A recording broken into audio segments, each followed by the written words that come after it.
La méthode d'évaluation d'une entreprise par les flux de fonds actualisés est une des plus populaires parmi celles usitées. Elle nécessite, pour l'analyste, le choix d'un taux d'actualisation ou encore une mesure du coût du capital. Nous nous proposons, dans cette courte vidéo, de vous présenter une approche pour effectuer un choix raisonnable. Attention, la méthode paraît simple, mais les choses-trappes ne manquent pas, comme nous le rappelons au chapitre 9 de notre ouvrage « Gestion de portefeuille et marché financier » paru chez Pearson France. Nous reprenons ici l'approche la plus standard, c'est-à-dire la détermination d'un taux d'actualisation qui prend en compte l'environnement financier au moment où l'évaluation est pratiquée. Il ne s'agit pas d'une mesure du coût historique des capitaux, mais d'une mesure actuelle. Elle est fondée sur le principe généralement admis que la rémunération des capitaux doit au moins être égale au taux que rapporte un placement sans risque dans l'économie, augmenté de primes rémunérant les différents risques auxquels sont exposés les investisseurs. La mise en œuvre de l'évaluation par les discounted cash flow emprunte deux voies possibles. Celle dite des operating free cash flows et celle dite des free cash flow for equities. Dans la première, l'évaluateur se met à la place de l'ensemble des bailleurs de fonds et estime la valeur d'entreprise. Le taux d'actualisation pertinent est celui qui reflète le coût de l'ensemble des financements externes, à savoir le coût moyen pondéré du capital, désigné par son acronyme WACC, Weighted Average Cost of Capital. Dans la seconde méthode, l'évaluateur prend en considération le point de vue des seuls actionnaires. Le taux d'actualisation est alors le coût des capitaux propres ou encore la rentabilité attendue par les mêmes actionnaires. Quelle que soit l'approche, et qu'il s'agisse du WACC ou du seul coût des fonds propres, trois principes généraux doivent être respectés. Les taux utilisés doivent refléter les coûts de l'argent dans la devise qui a servi à prévoir les flux de trésorerie. Les taux utilisés ne sont jamais des coûts historiques. Ils doivent refléter les conditions de marché à la date de l'évaluation. Enfin, les taux utilisés doivent refléter les risques encourus par ceux qui sont les destinataires des flux de trésorerie. Risques supportés par l'ensemble des bailleurs de fonds pour le WACC, risques supportés par les actionnaires dans le deuxième cas. Comme son nom l'indique, le WACC est un coût moyen pondéré des sources de capital qui vont être utilisées par la firme. Il s'agit d'un coût après impôt. Interviennent dans la formule le coût actuel des fonds propres, que nous allons dénoter tout au long de la vidéo KE, le coût après impôt de la dette, dénoté KD multiplié par 1 moins le taux d'imposition taux, et la structure cible de financement que compte maintenir à l'avenir et sur longue période l'entreprise, qui est notée ici par le ratio E sur E plus D, où grand E désigne la valeur de marché des fonds propres et grand D celle des dettes. Il faut bien comprendre que ce dernier terme, cette structure du capital, va rester constante dans le temps. Les politiques de financement futures ne vont intervenir dans cette évaluation qu'à travers cette structure moyenne.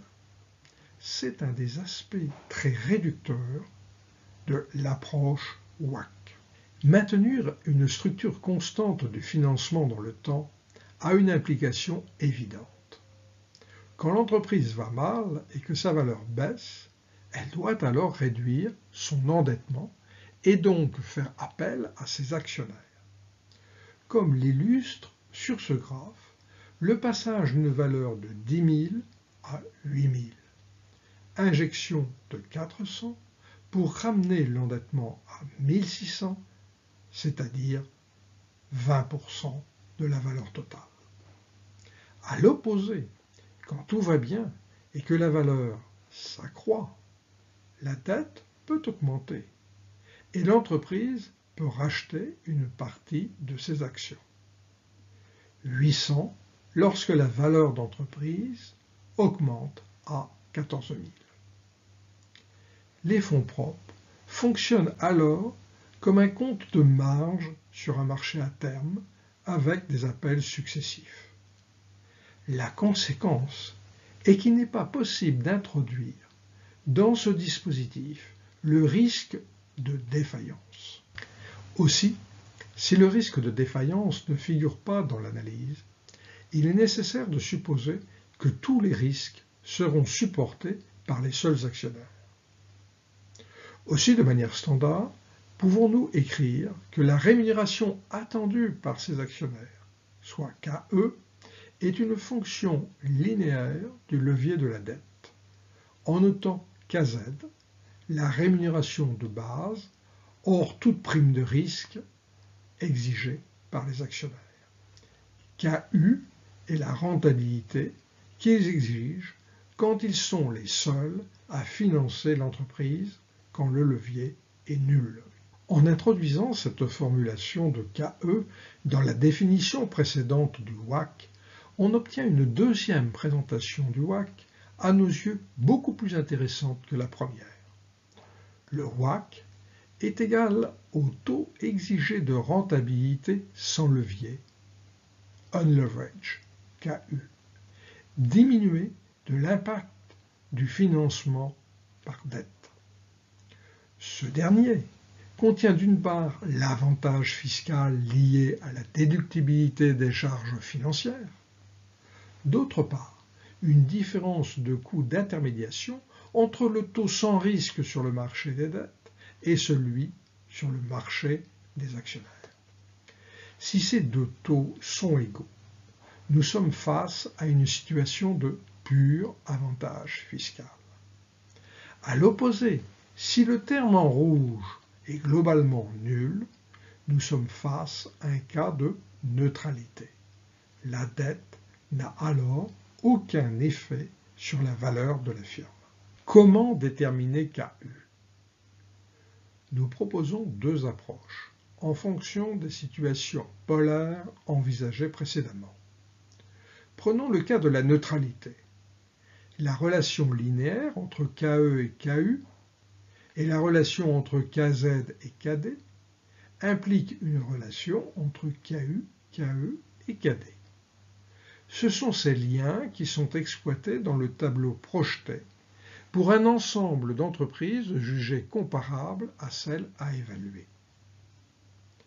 Pour chacune des firmes comparables, il est procédé à l'estimation de son coût des fonds propres KE, ce point sera abordé plus tard, au coût de sa dette KD et à sa structure de financement E sur E plus D. À l'aide de la relation, on peut alors estimer KU, le coût sans levier, ainsi que KZ, le coût sans risque, et en déduire une estimation de la prime de risque économique, KU moins KZ. La moyenne, ou encore la médiane, peut être retenue comme représentative des entreprises comparables ou des entreprises référentes choisies.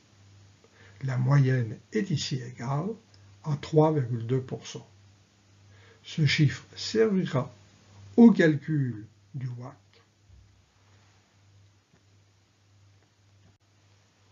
Dans le cas du pur avantage fiscal, KZ est égal à KD et KU apparaît alors comme la simple moyenne pondérée de KE et KD. Le tableau de droite est construit à partir d'estimations de KE, KD et du ratio E sur E plus D pour chaque firme comparable. Notons que dans ce cas, il n'est nul besoin d'introduire le taux d'imposition. Comme précédemment, KU est estimé pour chaque firme à l'aide de l'équation de référence, la prime KU moins KZ est calculée dans chaque cas, la moyenne s'élève ici à 2,4%. La dernière étape consiste à calculer dans un premier temps KU pour la société à évaluer. Nous avons supposé que, vu sa taille, elle pouvait s'endetter à un taux de 5%. En absence de tout risque de défaillance, précisons-le bien, qu'elle pourrait maintenir une structure financière du type 40% de fonds propres, 60% de dette, sans mettre en danger sa continuité d'exploitation. Enfin, le taux d'imposition des résultats est de 30% pour cette firme. Dans le cas de la neutralité, KU est égal à 6,7%. C'est aussi par définition le WACC. Dans le cas du pur avantage fiscal, KU est égal à 7,4%. Mais la dette vient réduire ici le coût du financement de 0,9%. Le WACC est dans ce cas égal à 6,5%. La méthode permet de déterminer une fourchette de WACC. Notons que par conservatisme et par souci de simplicité, l'hypothèse de neutralité apparaît souvent comme acceptable. Pour déterminer les taux de rentabilité attendus sur les fonds propres, KE, le modèle le plus couramment utilisé, et pas nécessairement le plus performant, est le modèle dit à un facteur, où le seul facteur de risque pertinent est le risque non diversifiable du marché. La statistique clé est le bêta sans levier, noté ici bêta U. Pour l'estimer, une technique courante est de recourir à la notion de bêta comparable ou encore de bêta sectoriel.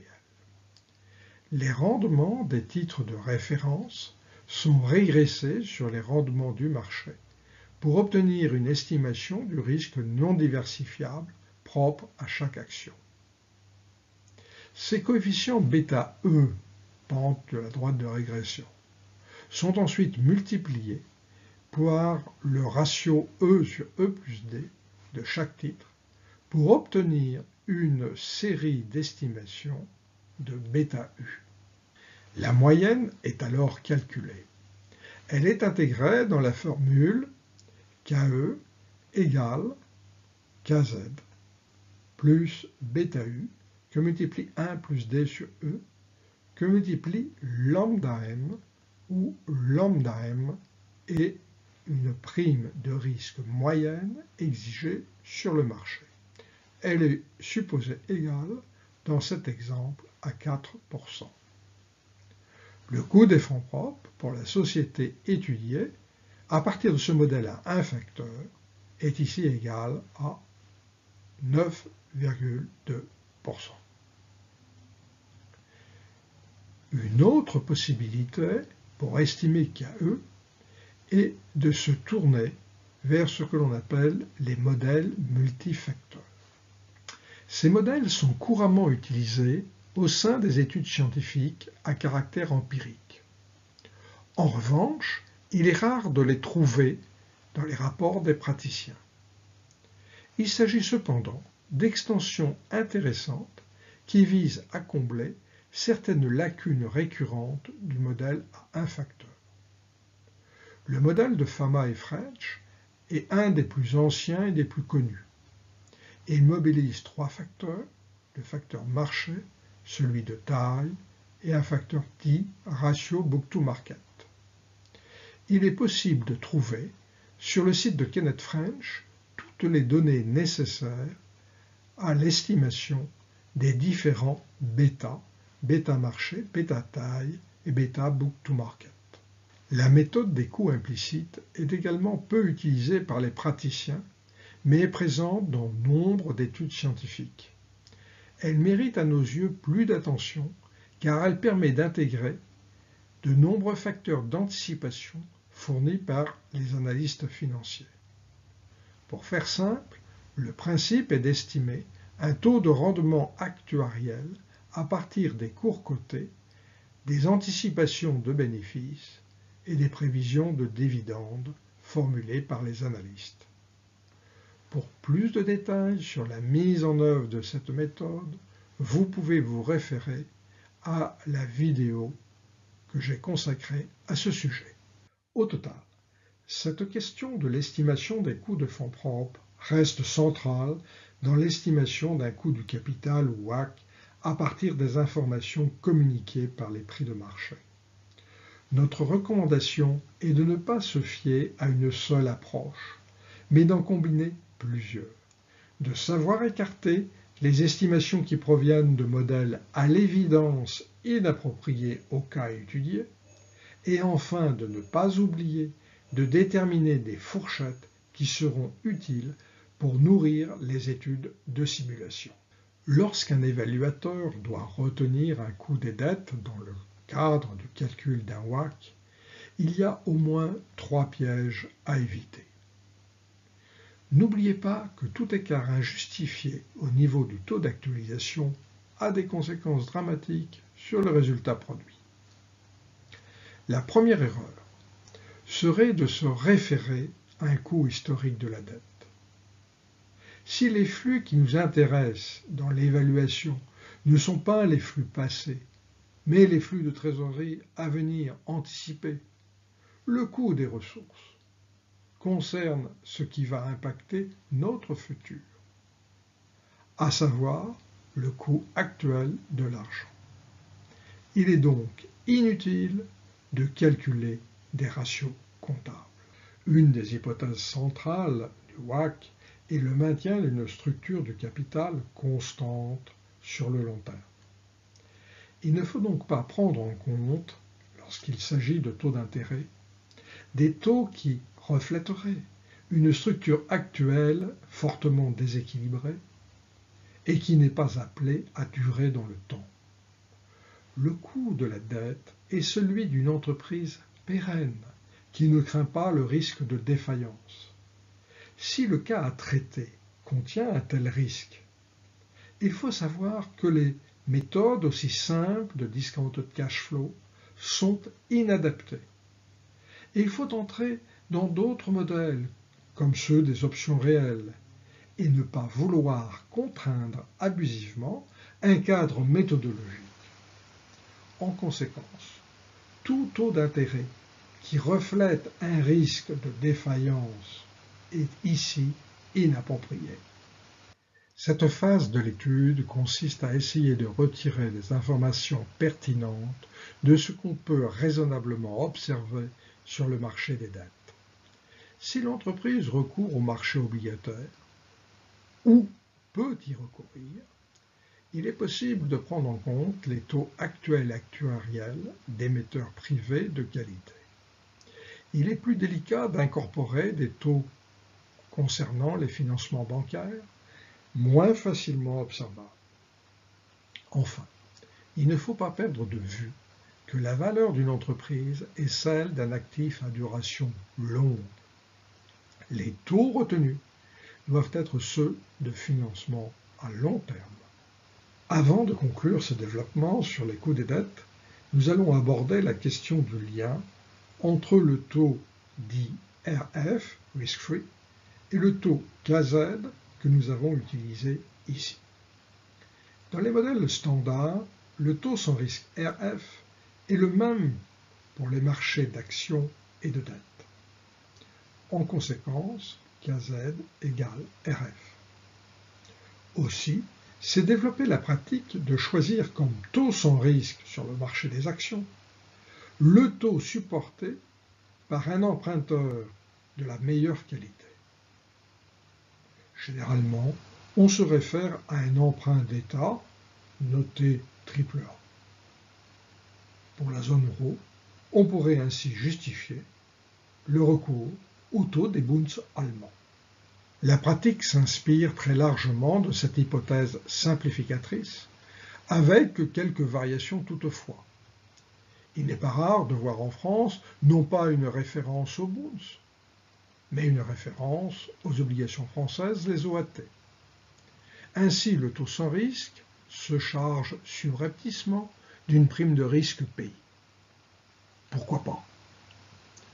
En fait, on peut s'interroger légitimement sur toutes ces questions. Peut-on supposer une forme de segmentation des marchés d'actions et de dettes, du fait par exemple de la fiscalité ou de l'organisation même de ces marchés? Si on accepte de répondre positivement à cette interrogation, on peut alors tenter de retirer une information pertinente des marchés des dettes privées. Pour résumer, la démarche que nous proposons de suivre est la suivante. D'abord, choisir le cadre, c'est-à-dire les entreprises qui vont servir de benchmark, firmes comparables ou secteurs tout entiers par exemple. Et le cadre théorique, neutralité de la dette ou avantage pur fiscal. La neutralité de la dette a quelques avantages de ce point de vue. Il faut passer ensuite à l'estimation des coûts des fonds propres. À l'occasion, ne pas hésiter à multiplier les approches, car tous les modèles sont en réalité fort imprécis. MEDAF, modèle multifacteur, coût implicite. La troisième phase consiste en l'observation des marchés des dettes. Elle peut se limiter à la seule observation des dettes d'État et au choix d'un taux unique RF. KZ est alors soit égal à RF, soit égal à RF que multiplié à moins le taux d'imposition, selon le cadre théorique que l'on va privilégier, neutralité ou avantage pur fiscal. Elle peut incorporer aussi des éléments venant du marché des dettes privées, à condition qu'elles ne soient pas polluées par un risque significatif de défaillance. Avec ces deux types d'estimation, KE et KD, une mesure de la pression fiscale. Il est alors temps d'estimer le coût du capital sans levier, KU. Enfin, si la neutralité n'a pas été retenue comme cadre d'analyse, il reste à fixer la structure du capital cible et à estimer l'impact de la dette pour obtenir enfin une estimation cohérente du WACC. Si vous souhaitez mettre en œuvre cette approche, le fichier Excel est accessible sur ma page Facebook et surtout, vous trouverez plus de détails dans notre ouvrage Gestion de portefeuille et marché financier paru chez Pearson France.